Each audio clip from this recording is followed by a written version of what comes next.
right, got that up. Let's go back to the YouTube and pop out chat. Copy the Hey, link. John, how you doing? I'm good, Charlene. How are you? How's family? How's your mom? Mom is still in the nursing home. And the good thing about her having dementia is Yeah. she doesn't know. So you can wave through a window, or she has no window? No, she doesn't know how long she's been there.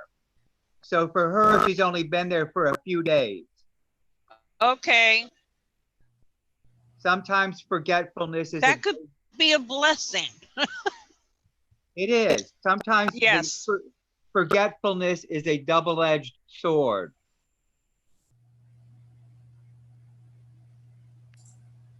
Yep.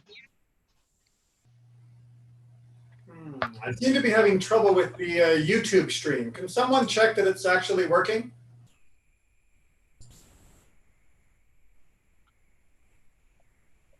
I have it on the TV.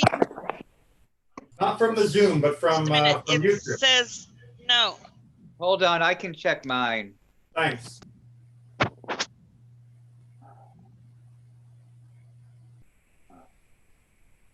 Being weird. It's Shoftim. Yeah, Shoftim. I just want to make sure the live stream is, well, streaming. Okay, it's on. Yes, I have yes, it on YouTube. it's on, and there's one person on it right now. Okay. Well, my computer is having trouble showing me it, but if it looks like it's on, then it's on. That's good. I'm here. I can see you. All right, so that's not bad. We'll give it a couple more minutes for people to log in. Michael Feinberg, so nice to see you. It's Yeah. Michelle. Nice to hear you. I don't see you though. Sometimes we have to make do with the still images. Thank you, Rabbi.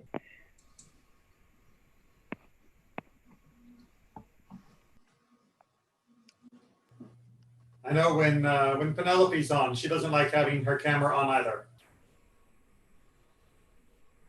I'm trying to multitask, so that's why I'm doing a couple of things at one time, so I don't want them to see the fan on the, you know. I just like being a disembodied voice. Rabbi, Yes. I have the new Commentator's Bible. Oh, nice. The JPS one, yes? Yes, and it appears that the Sepharia uses the new JPS text for the English. Yes. Well, you can actually change the text in Sepharia.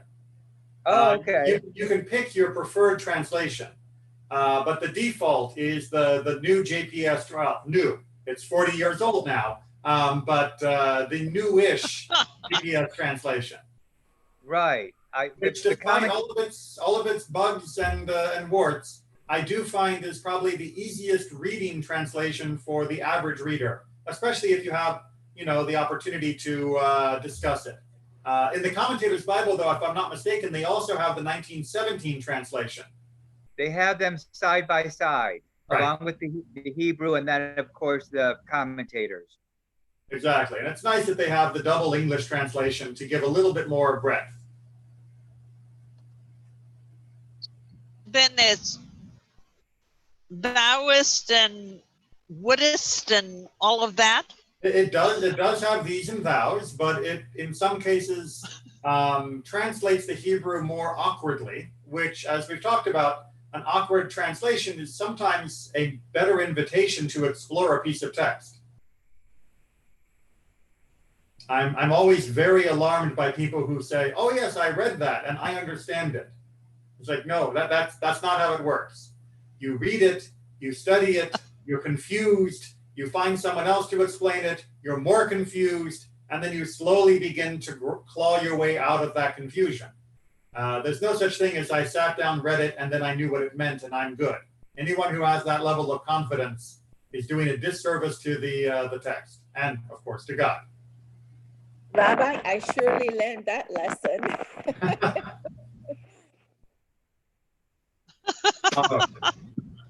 Well, speaking of lessons, let's go ahead and begin this one. We're going to be talking in Parashat Shoftim. I mean, there are a million different topics we could have done, but I wanted to do one that I hadn't touched on before, at least in this class, which is the concept of going to war, which of course is something that the Israelites had to really start be thinking about as a long-term project. And during this point in the story. Up to this point in the Torah, they had fought battles, and they had had engagements, and they certainly had enemies, but they had not fought a long-term war, and they definitely hadn't fought a war yet without Moses. And that's what they're going to be doing, right? Crossing over the Jordan means they're going to be on a war footing for quite some time. But it also does mean that eventually the wars will die down, and then come back up again occasionally. And we're going to talk about those two different types of wars as we go through. So the section here in Shoftim, chapter 20 of Deuteronomy, is going to lead us through the preamble of how you muster your troops, how you gather the soldiers together. Everyone have the basic idea then? Yes. Okay, let's get to work then. Chapter 20 of the book of Devarim, book of Deuteronomy, verse 1.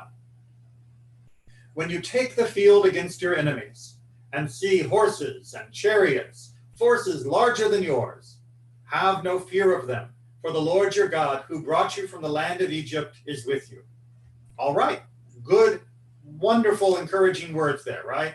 First of all, yeah, there's going to be war. That's not exactly a encouraging thing, but everyone at this point in the story knows it will be necessary.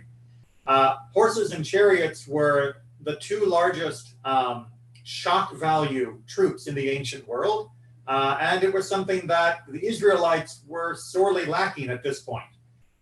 They came out of Egypt on foot, and what armies they had been able to put together were not mechanized armies. They were basically foot soldiers.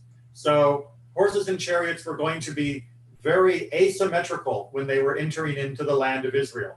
So that was the kind of thing that would cause fear. But don't worry, God is with you. And after all, God took you out of Egypt, and if Egypt, the mightiest empire in the neighborhood, hadn't been able to stop you, meaning God, then don't worry about these people either. However, having said that, people are probably still worried. And since people are still worried, it's not surprising then that we are going to get more encouragement. Verse 2. Let me just scroll down to get it up in the center. Before you join battle, the priest shall come forward and address the troops. All right, so we're getting a special pep talk from the coach. Only it's not the coach. Right? This is not the general coming out to talk to the troops. This is the priest, the Kohen, coming out to talk to the troops. Scroll. He shall say to them, "Hear, O Israel," right? Shema Yisrael, listen up. You are about to join battle with your enemy. Let not your courage falter. Do not be in fear or in panic or in dread of them. For it is the Lord your God who marches with you to do battle for you against your enemy to bring you victory. So how would you describe this pep talk? What's sort of the central elements here? Isn't it more like a prophetic word of you will succeed? That's what I'm Yeah, thinking. that second part, verse 4 is very much like, don't worry, God's the one fighting, so of course you're going to win. But what about that first part?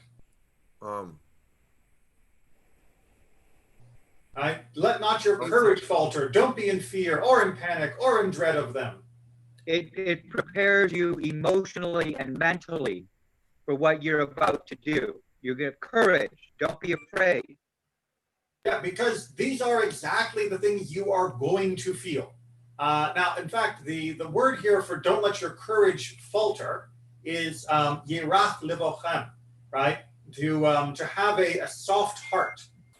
And we'll come back to what that could mean later on. But he's saying, don't let your heart be soft. Do not be in fear. Do not have panic. and do not have a dread of them. Those last three are not only the emotional components that go along with being in a war. And remember, this was a very personal war in the ancient world. You were not sitting in a tank pushing a button. You were not in a plane pulling the trigger. You were not even, sitting across a field with a rifle. You were going to run up to someone and stab them with a spear. And they were going to be trying to do exactly the same thing to you at the same time. There was, you could actually feel the push of your enemy soldiers against you. You would be able to smell them. You'd be able to hear them right in your ears. Their spit would be on your face. Right? No social distancing in the ancient war. So these were not only the emotions that they would feel, these were also critical battlefield tactics. Meaning, if you can make your enemy afraid, you are more likely to win. The fear in your other army would cause their ranks to break. As soon as the wall would move, then your troops could pour in, and now you'd be attacking from vulnerable sides rather than in front where the shields were, and everything would turn into a mess. And sooner than later, you are now chasing them off the field. So this worry of fear was not just a worry about their emotional state; it was also a worry about the military victory. Yes, John. Are you familiar with the concept of the rebel yell in the Civil War? Oh, absolutely.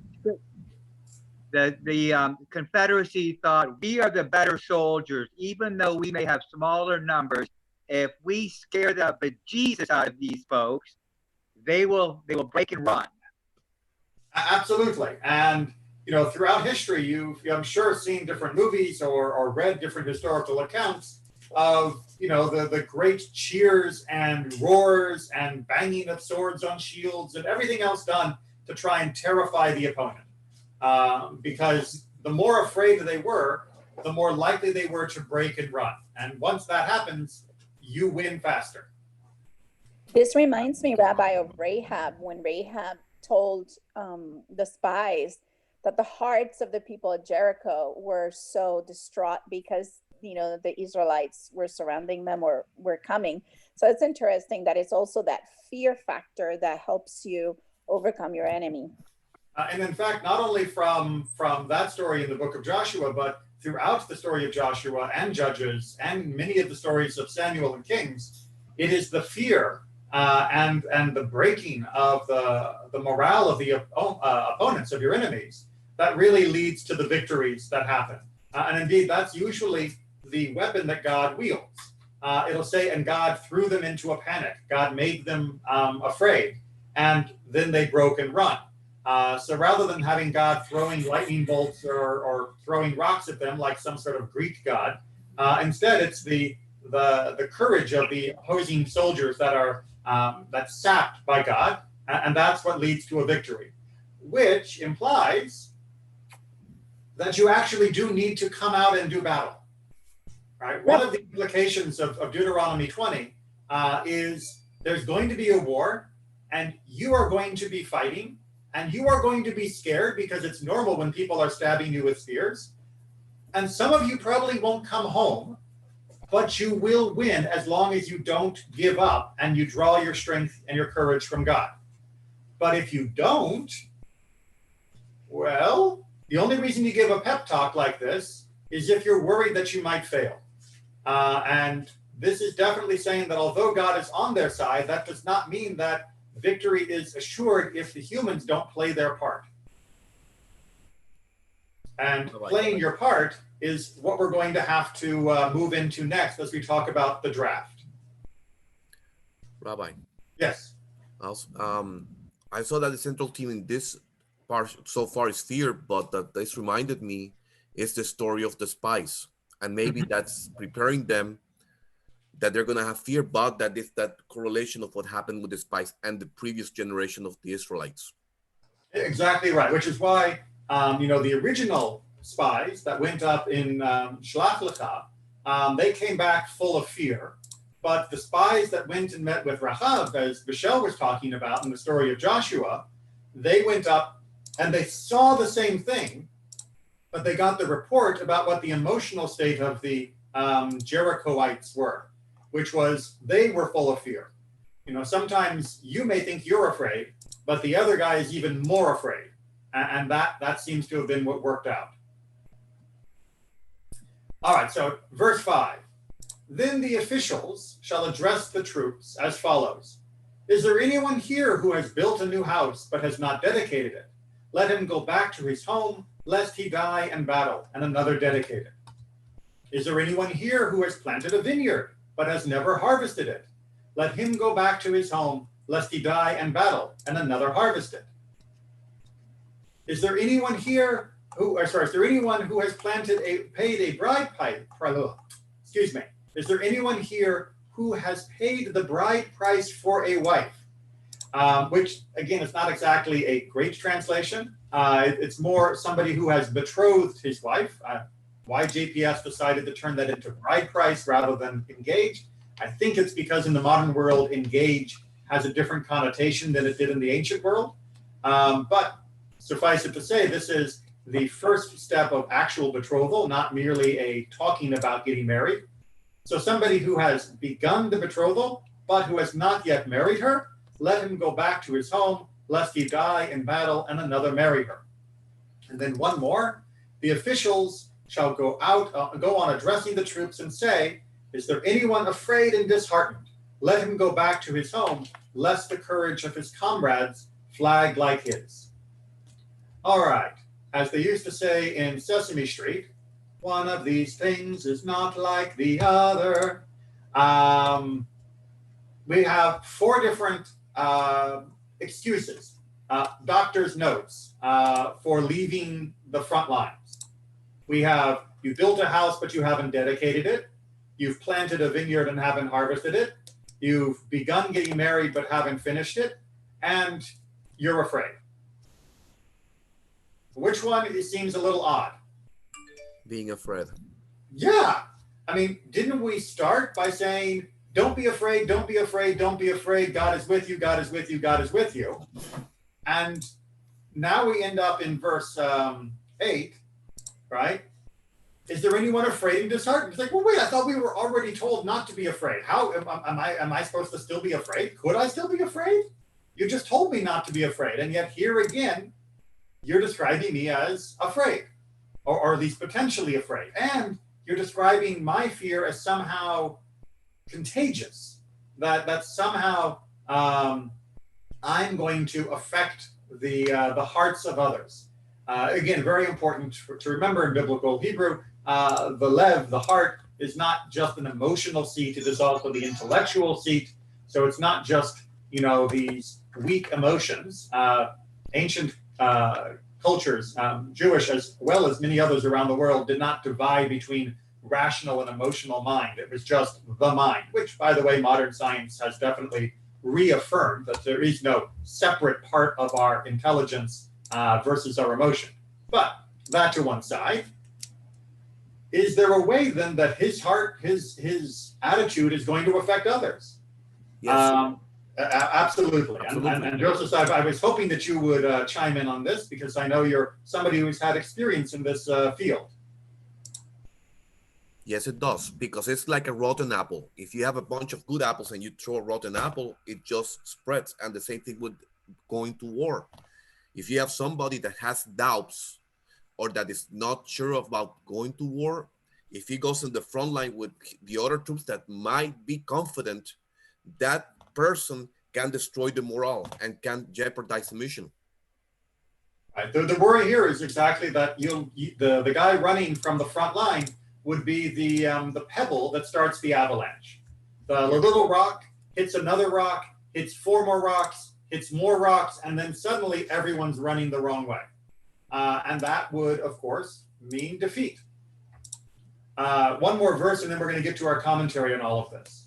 When the officials have finished addressing the troops, army commanders shall assume command of the troops. So notice, you don't actually have your troops yet until you've gone through this process of giving them the pep talk and then telling all of these different categories of people to go home. And then, and only then, are you actually mustering the troops as troops. Before this, they're just people. After this, they're soldiers. Does that make sense? Yes, it does. All right. So let's see how our commentary can help us unpack all of this. Just move my little thing.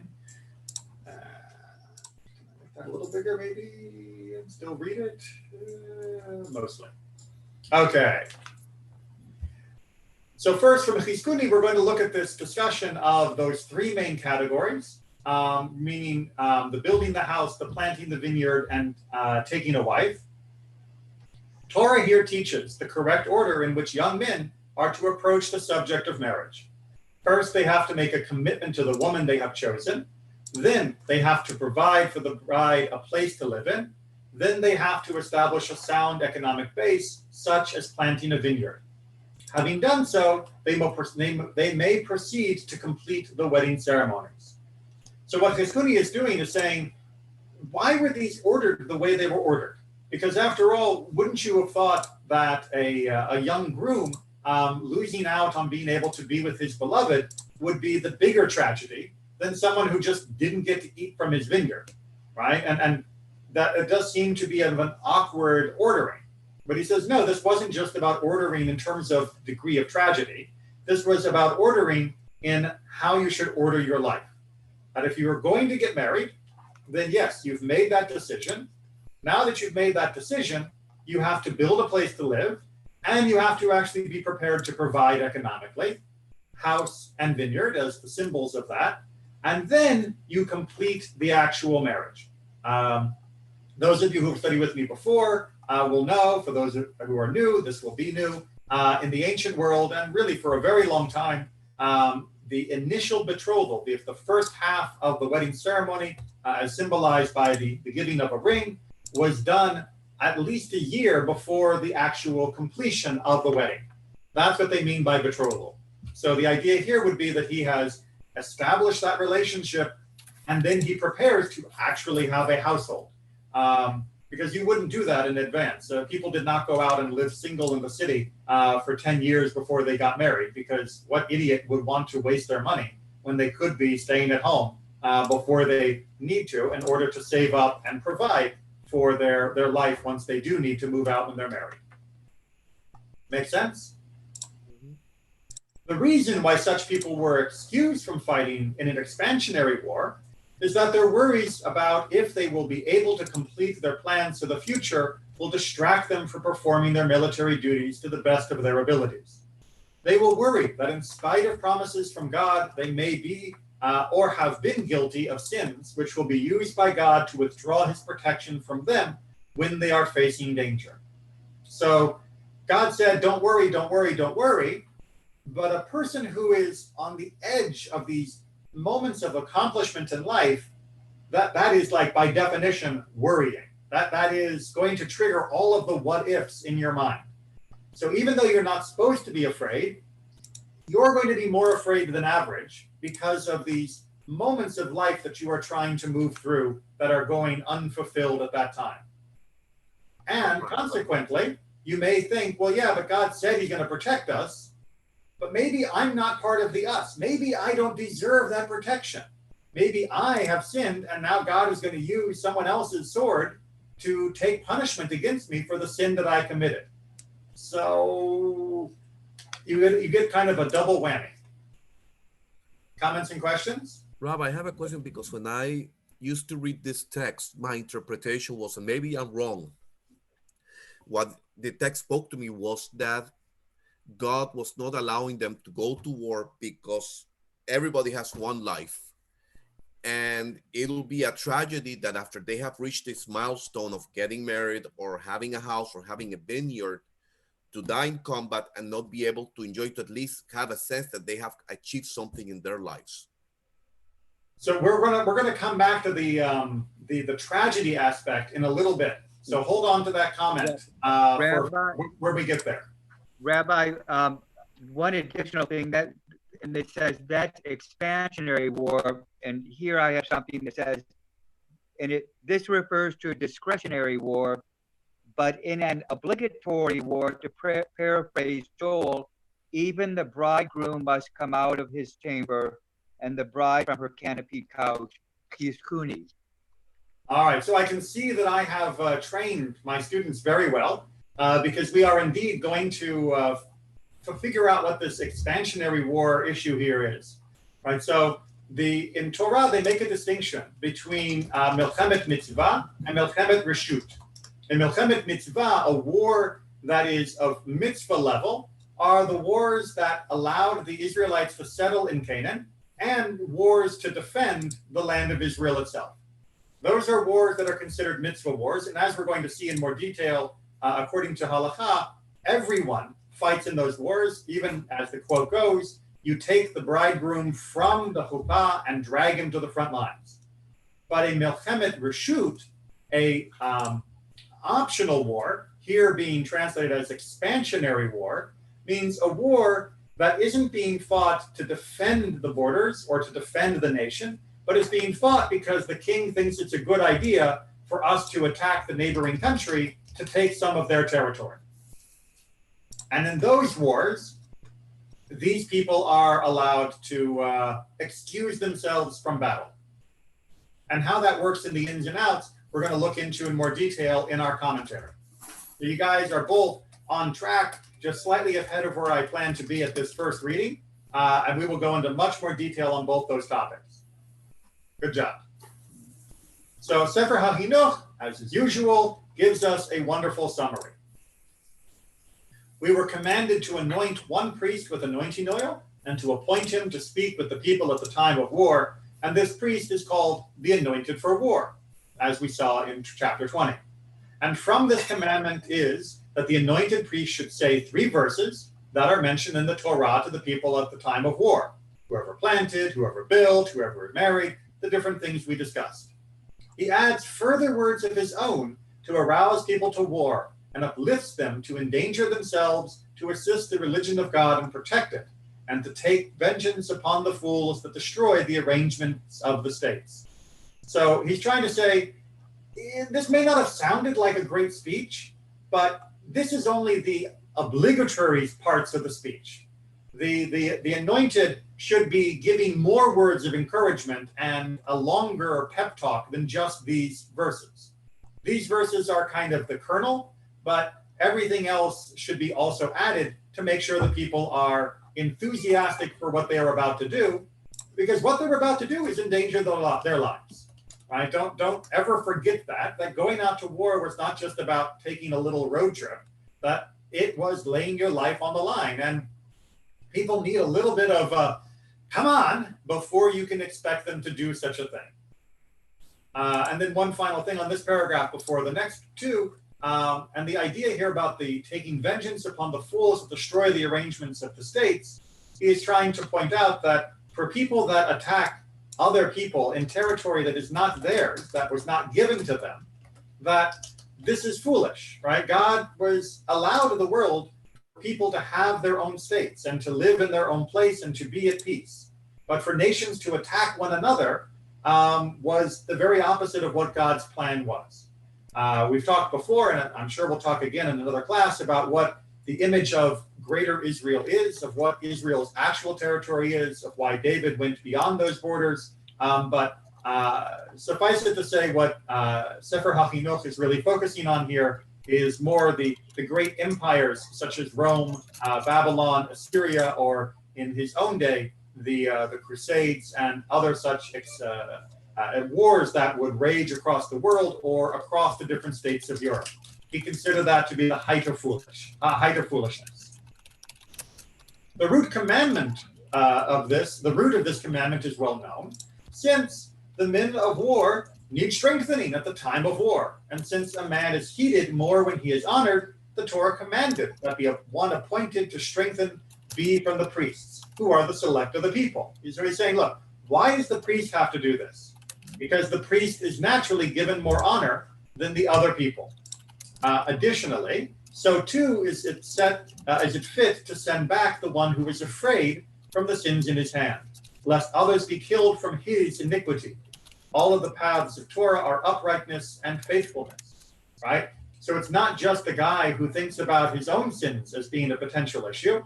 It is also about the fact that him running, him being afraid because of his sins, other people killed. And that is something that has to be factored into these decisions. From the laws, sorry, it's not scrolling, it's harder to read. From the laws of the commandment, that which they, may their memory be blessed, said, in Sota 44b, that we only send back from the battle lines those mentioned in scripture in an optional war. But in a commanded war, in the Mechamet Mitzvah, everyone goes out to war, even a groom from his room and a bride from her canopy. And that which they said that after all those sent back from an optional war are sent back, those left arrange the battle lines and appoint army leaders at the front of the people and position strong sentries at the back of the battle lines with iron axes in their hands. And they have the authority in their hands to cut off the shins of anyone who seeks to leave from the war, since the beginning of falling is fleeing. So everyone, as we talked about, has to go out. It's only in the optional wars that the people are excused. But once you have lined everyone up and appointed the soldiers and everyone who should have left has left, well, they actually would appoint people to stand at the back to make sure that no one has second thoughts once the battle has begun. Because as soon as people begin, well, the beginning of falling is fleeing. Once people start fleeing, your army is going to fall. And if that means that you would have to cut the people who were trying to run, well, you did that to prevent the massacre of everyone else. And that may sound harsh, but every army has always had a rule of shooting deserters, precisely because if you allow people to desert once the battle lines have been drawn, then you're going to get more people killed than just that one person running. That's why it's important that you get your army right before you go to war. Questions or comments on Sefer HaChinuch's additions here? All right. Any war which involves defending the land of Israel against an invasion by Gentiles is to be resisted without any reservations, such as those listed above. So just Kiskuni making things clear for us. If you're defending the land, you do not get any excuse, right? New marriage, new house, new vineyard, coward, doesn't matter. Everyone has to fight, because defending the land at that point, your back is against the wall. Where are you going to go? Where would you retreat? How could you sit back and not go to war? And by the way, we saw the incredulousness of Moses when it looked like the Reubenites and the Gadites were trying to take the option of not going out to fight with their friends. Who are you to sit back when everyone else is in danger, right? Even if you're afraid, and even if it would be a special tragedy for you to pass, if we're all in danger, we need everyone to work completely. And don't think you'll find security in the back, because if the nation is in danger, then once the army falls, they're going to come sweep through the land and you're going to get killed anyway. So you might as well get your courage up now and face them in a way where we have a chance to win, than try to run away where you'll just end up losing in the end anyway. Clear enough? Okay, seeing some nodding heads, not hearing questions, moving on. I have to apologize to those of you who are on YouTube. If you've been asking questions, unfortunately, right now my YouTube is not sending me any of the chat. You're welcome to email me, and I'll be happy to contact you after the class and send you an answer. But right now, I cannot see the YouTube chat. So if anyone was making a comment or question, I'm not ignoring you. I just don't see you. All right. So since this topic is so different than the way we normally think about going to war, I wanted to bring a little bit more of the precise halakha from our sages that Rambam codifies in the Mishnah Torah. The law, meaning the rule about going out to war or not going, is the same, whether one builds a house where he will live or builds a pen for his cattle or a woodshed or a storehouse, as long as a human could live therein, right? When we try to define he built a house but hasn't dedicated it, it can be any of these things, and we will excuse him from war. The law is also the same, whether one builds, buys, or inherits a house or receives it as a gift. So if you're given a house and then they say, let's go to war, you're still allowed to go back, even though you didn't build it with your own hands. the law is the same for the one who plants a vineyard or the one who plants 5 fruit-bearing trees, the minimum for an orchard, or even 5 types of food. It is the same whether one buys or inherits or was given these as a gift. However, the law is not applicable to the one who planted 4 fruit-bearing trees or fewer, or 5 non-fruit-bearing trees, or stole a vineyard, right? Those don't count as being something that you get excused for more for. They're not either sufficiently producing or you stole it. Similarly, a vineyard owned by 2 partners, neither returns, right? If you are a partner in a vineyard with someone else, you don't get to come back from war, and neither does your partner. And the law is the same for marriage, whether one is engaged to a virgin or a widow, or if he has to perform yibum, which is levirate marriage, where you're marrying the wife of your deceased brother because he left no heirs. Even in the case where there are 5 brothers and one dies, they all return home, since potentially any one of them could end up being the person who does the levirate marriage. So again, Rambam's clarifying, thanks to our sages, that the definition of house, the definition of planting, and the definition of marrying is perhaps broader than you thought, but not infinitely broad. Any question on those points? Okay. Similarly, sorry, I'm reading the wrong word there. Let me scroll and get the full block. There we go. All those who returned from the battle array, again, this is during the optional war, however, they supply the water and food for the soldiers and repair the roads, right? Meaning that if you are retreating, or if you are returning from the battle, then you have to still do logistical support for the army. However, those who do not go out to the battlefront at all, and they are not troubled for any reason at all, right? These are the ones that we don't actually even send out and then have to make them return. The one who builds a house and dedicates it, the one who marries his fiancée or performs yibum, and the one who redeems his vineyard. Meaning if you have just completed the dedication, the marriage, and the vineyard, you also don't have to go out to war. In fact, you don't even have to answer the summons of the draft. These people are given their full year to enjoy their new house, their new vineyard, their new wife. They don't even have to show up and then be dismissed. Everyone got that distinction? Right? These do not go out until the end of the year, as it says. This is from Deuteronomy 24, which we didn't read today, but you can look at later. He shall be free for his house for 1 year, and he shall make his wife happy, she who he has taken. Meaning, for an entire year, he does not supply the water or the food, nor repair the roads, nor guard at the wall. Nothing is given him to do that year. As it says, he shall not go out to the army, and nothing shall burden him at all. So, if you have actually completed these things, that doesn't put you back in the military. That gives you even more freedom to enjoy them for that first year during the optional war. Questions or comments? All right. Scrolling down. Let's go ahead and get a bunch on so I don't have to scroll too much. Will that fit? I think that'll just fit. So the issue was that another man would dedicate the house that you had built. Rashi tells us that this is a problem because it's a matter that causes grief to the mind. So why is that a problem?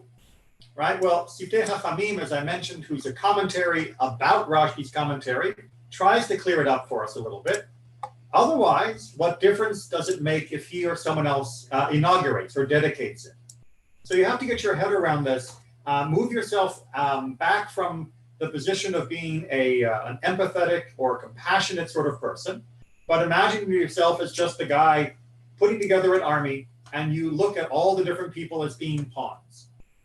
And someone comes to you and says, hey, you know, I just finished my house, but I haven't even had a chance to dedicate it. Well, if you are a cold-blooded, calculating general, you would tell them, so go to war. And the guy says, yeah, but what if I die? Then, I mean, that's like, you know, someone else would dedicate it. cold-blooded, calculating general says, so what do I care who lives in your house? Why should anyone care who lives in your house? You dedicate it, someone else dedicates it. What difference does it make? Pick up your sword, pick up your shield, get back in line. What Rashi is telling us, says Siftei Chachamim, is that the grief that would come to a person, both of their doubts about being able to return to what they have begun, as well as their suffering if they die without being able to complete this grief matters. Right? That emotional trauma is a measurable effect that should be removed. We should mitigate that in every place possible. That notion that we actually care about how a person feels rather than just where they fit into the battle ranks is a very powerful and, dare I say, novel idea. You may remember, if you've ever read anything from Greek history, which you get a whole bunch of stuff about, that in the Greek world, the general rule was, come back with your shield or on it. Right? No one returned from war for any reason. Right? You went to war and you stayed in war, and you fought and you died. And if you didn't, then you were a shamed coward and you would be cast out of your community. This is telling us, no, actually, there are emotional reasons not to go to war, at least in these cases where we are talking about optional wars. Sure, when the life of everyone is on the line, then we need everybody on the line. But in these other cases, this would be more than we should be expected to bear. I'm just seeing there was a post here from David in the chat for Zoom chat that he had an uncle during World War II who could not go into the U.S. Army. He worked for Brown and Sharp and made tools for making weapons, and thus was more important, right? In the last year of war, he did serve. His brother, my dad, did serve in the Marines in the electronic warfare in the early radar. Very nice, very nice. And I'm glad to hear your books are on their way. So indeed, my own grandfather as well had a similar situation.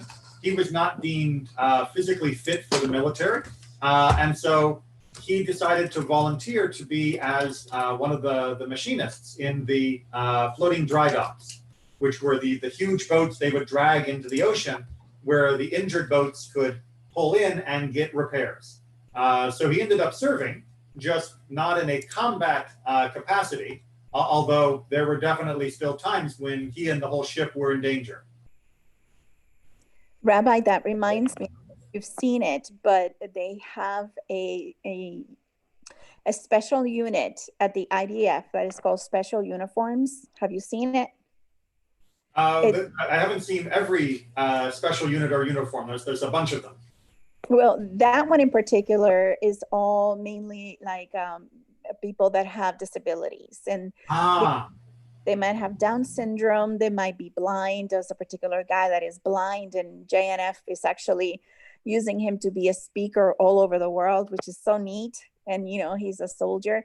And it's so beautiful to see if you have Down syndrome, if you have any particular situation, they still provide you a good position. And the pride that they have is so beautiful. It's wonderful.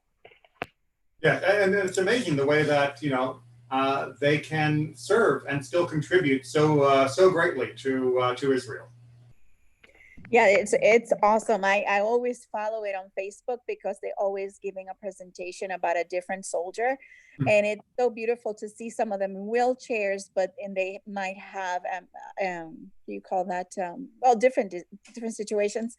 And they're all doing something for the IDF, and their pride is just beautiful to see through. And the parents are so excited to see that. And I thought that was the best thing I've ever seen in the IDF. Right. Very true. And as David also shared in the chat, you know, that for every one soldier on the front line, his dad had said there were approximately 7 to 10 somewhere in support and supply chain to make sure that one person could still be able to fight. And that's very, very true. And it's not just, of course, the men, but as we know from our own military experience in the US, the women as well were vital for especially the World War II effort.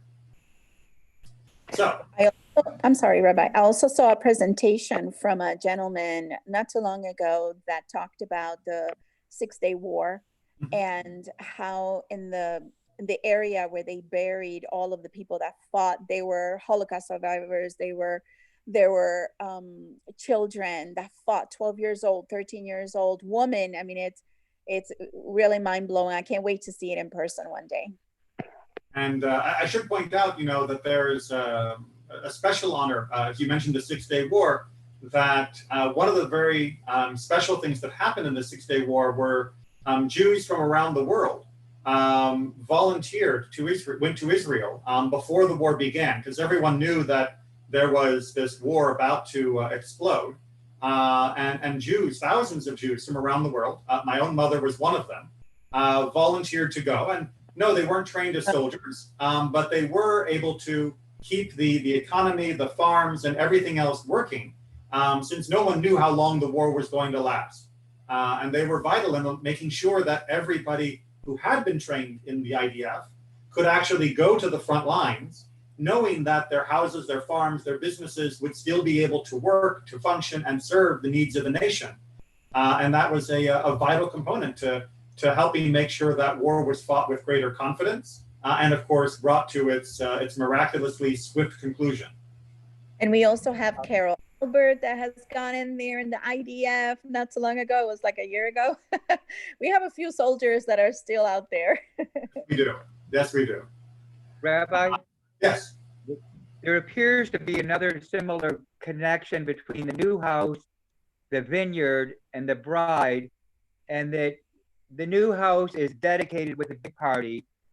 A vineyard harvest is celebrated with dancing and music and feast, and a marriage is celebrated, of course, with the great marriage feast. So in each of these, the soldier would be thinking about a great big party. Yes, absolutely. And something that, of course, reminds us that when we celebrate, our celebration affects others as well. Just like his morale would affect others, so too would his celebration affect others. Which is going to lead us into Sforno, who says, perhaps the man in question, as we talked about before, has been guilty of a sin on account of which he would be punished by death, or one of the punishments mentioned in the lengthy warnings of Moses in chapter 28. His death would undermine the morale of his brothers in arms, because after all, they wouldn't know, oh, he got the arrow in the head because he had secretly murdered someone. They would only know, the guy next to me just got an arrow in his head. And therefore, his death, which might be just, at least from the eyes of God, would be very demoralizing from the eyes of the fellow soldiers. So it would be better to have him not there. But this issue of what were they really afraid of is not only answered by that kind of idea, but there are other ways to look at this as well. Again, returning to Hiskuni. Who is the man who is afraid, right? The question that the person would address to the soldiers. The first part of this verse, as you notice, there were multiple types of fear being discussed.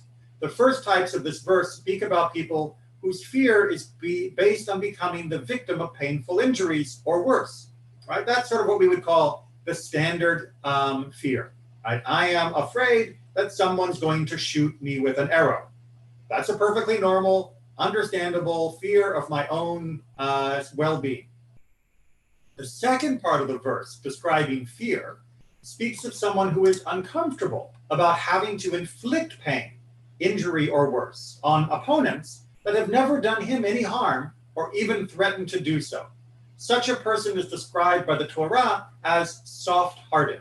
So remember, in our translation, that was seen as lacking courage. But as Hiskuni is pointing out, that can also be translated not as being somebody that is shaking in their boots, but as somebody who, for their own emotional constitution, cannot bring themselves to imagine killing another person that hasn't actually harmed them. I mean, yes, the person is a threat because we're out here and we're in this war, but remember, we're talking about here optional wars. So if I'm going over the border to invade, Edom, the Edomites, I may not be able to bring myself to shoot an arrow into some Edomite who is just defending his village from us. Even if I believe in the rightness of our attack, even if I believe that the king is justified for whatever reason, I may just not be able to build up the emotional fury needed to injure or take the life of an opponent in that circumstance. And therefore, I'd be no good on the front line. Not because I wouldn't defend myself if attacked, not because I wouldn't stand by my fellows if our country was attacked, but just because I can't see myself going out to war. Now, in the modern parlance, you might call this a conscientious objector. But you notice it's more nuanced than many of the modern definitions. Since in many modern definitions, conscientious objector has come to mean a complete pacifist. This is not talking about that. This is talking about somebody who just can't hurt somebody without seeing them as a potential threat or danger to them. And therefore, they're no good in this kind of fight. In a similar way, we're going to look at the Rashi's commentary, again taking from the Talmud. Rabbi Akiva said, take these words as what they literally imply, right? They mean that he cannot stand in the dense ranks of battle and look on a naked sword. Right? For either of the reasons Yeskuni mentioned, there are simply some people that are not emotionally suited for being in that position. Rabbi Yossi the Galilean said in difference, that it means that one who is afraid of the sins he has committed, and therefore Scripture gave him an opportunity of attributing his return home to his house, his vineyard, or his wife, in order to veil the motives of those who really returned because of the sins they had committed, so that people should not know that they were great sinners, and whoever saw a person returning would say, perhaps he has built a house, or planted a vineyard, or betrothed a wife. So, in our own nation's history, the term conscientious objector or coward has been thrown around as a vicious accusation. Just like the Greeks, come back with your shield or on it, meaning dead and carried on it. In American history, we have been very critical of those who either cannot or are afraid to go out and fight in places where there was such an option. Again, we're talking, remember, optional wars, not wars of territorial self-defense. What Rabbi Yossi is saying here is that the Torah structured this and put these four things together. Remember how I pointed out the last one, the coward, was a bit out of place, precisely so the person who was leaving because of their fears of their sins or of the war or whatever it was, wouldn't be labeled a coward, right? They would be somebody that others would look at and say, oh, I didn't know he had just built a house. They would assume that he was one of the other three rather than from the fourth category. By lumping them together, it's giving a social fig leaf, a coverage, so that way they are not accused of what they actually are. Somebody who is afraid that they are deserving of death, and they think they may be killed, or that they are simply unable to face the terrors of battle in this optional war. It's just a remarkable statement of compassion, of trying to give some protection, even to someone that even in our enlightened 21st century would often be subject to all sorts of insults and slurs.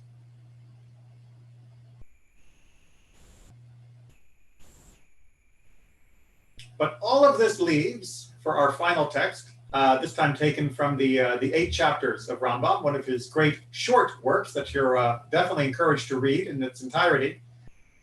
This all of us leaves all of us with the question of, but I thought that God was protecting everything, right? Isn't God actually going to make the war victorious? So why should I be afraid? Let's imagine I don't think I have a particular sin that I need to worry about. But I have just dedicated my house, and I've just betrothed, and I've just planted the vineyard. Why should I be afraid? Let me go walk into the war, and I don't even need a weapon because God will deliver me. Why wear armor? Right? Why have any generals at all? We should be able to just walk forward, and God will take care of the battle for us. Rambam really tries to put an end to that line of thinking, because he says to do so would take away free will if we believed in that level of fate, of predestination, right? Because were a man compelled, were we actually to be driven by predestination, if we actually were a puppet, us and the opposing army, if we were compelled to act to the dictates of predestination, then the commands and prohibitions of the law, of the Torah, would become null and void. And the law, the Torah, would be completely false, since a man would have no freedom of choice in what he does. He's pointing out the entire Torah is written with the implication that we can choose A or B, comply or break the commandments. If that's not true, if we are just on tiny little spiritual strings and being made to dance the dance that God wants us to dance and to face whatever God wants us to face, then why pretend like we have a choice of whether I will or won't follow the commandments? Moreover, it would be useless, in fact, absolutely in vain, for a man to study, to instruct, or attempt to learn an art, also meaning a job, such as it would be entirely possible for him on account of the external force compelling him. If such were the true state of affairs, all precautionary measures such as building houses, providing means of subsistence, fleeing when one fears danger, and so forth, would be absolutely useless. For that which is decreed beforehand must necessarily happen. If there is a bear, don't run, don't play dead, don't do anything. If God wants the bear to kill you, the bear will kill you. If God doesn't want the bear to kill you, you'll be fine. And Rambam is saying that attitude is stupid. Not only stupid, but it is actually blasphemous, right? It is heresy because you are implying that God gave us the Torah for no reason, that God gave us the Torah almost as a joke to fool us into thinking we had a choice, when in fact we have none. Of course we have a choice because otherwise God would not have given us Torah. In reality, man has full sway over his actions. If he wishes to do a thing, he does it. Meaning, if he does not wish to do it, he need not, without any external compulsion controlling him.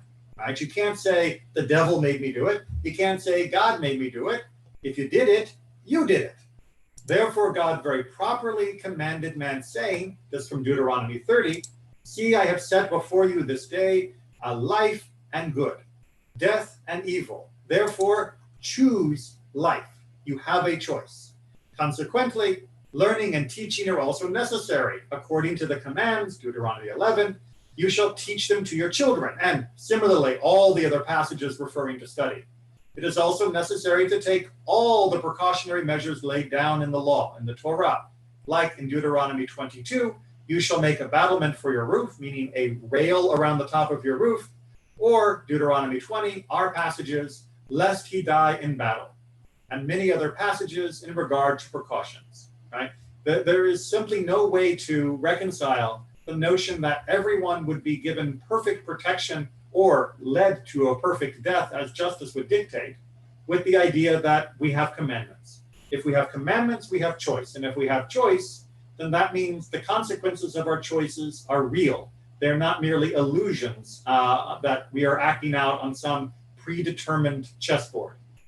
Which is why we value each life so carefully, which is why we take such important precautions to guard each life, and why God gave us the Torah in its entirety, so that not only for matters of war and life and death, but also of the more mundane issues in our life, we would know the right thing to do and then choose to do it. Questions or comments before we wrap up for today?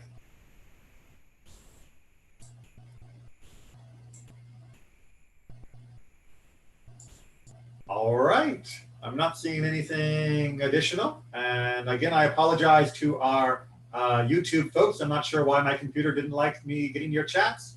But if you do have questions from YouTube, feel free to email them to me, rabbi@tiflorida.org, and I'll be happy to answer them to the best of my ability. Take care, everyone, and stay safe. Thank you, Rabbi. Thank you. Thank you. Bye-bye. Bye. Bye.